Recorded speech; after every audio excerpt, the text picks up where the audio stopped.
ആലപ്പുഴയിൽ നടക്കുന്ന യൂത്ത് കോൺഗ്രസ് സംസ്ഥാന പഠന ക്യാമ്പിൽ നേതൃത്വത്തിനെതിരെ രൂക്ഷ വിമർശനം. മുണ്ടക്കൈ ദുരന്തത്തിൽപ്പെട്ടവർക്കുള്ള ഭവന നിർമ്മാണ പദ്ധതി നടന്നില്ല.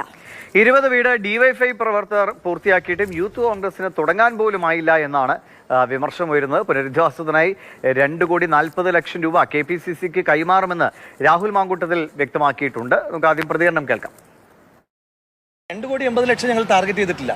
ഞങ്ങൾ ആദ്യഘട്ടത്തിൽ തന്നെ ഞങ്ങൾ തീരുമാനം പറഞ്ഞത്, ഞങ്ങൾ പ്രഖ്യാപിച്ചത് 8 ലക്ഷം രൂപ വീതം മൂല്യം വരുന്ന 30 വീടുകൾ നിർമ്മിക്കും. അപ്പോൾ അതിനു വേണ്ടിയിട്ട് 2,40,00,000 രൂപയാണ് ഞങ്ങൾ അതിന് സമാഹരിക്കുവാൻ തീരുമാനിച്ചതും അസംബ്ലി കമ്മിറ്റികൾക്ക് അതിന് ചുമതല കൊടുത്തതും.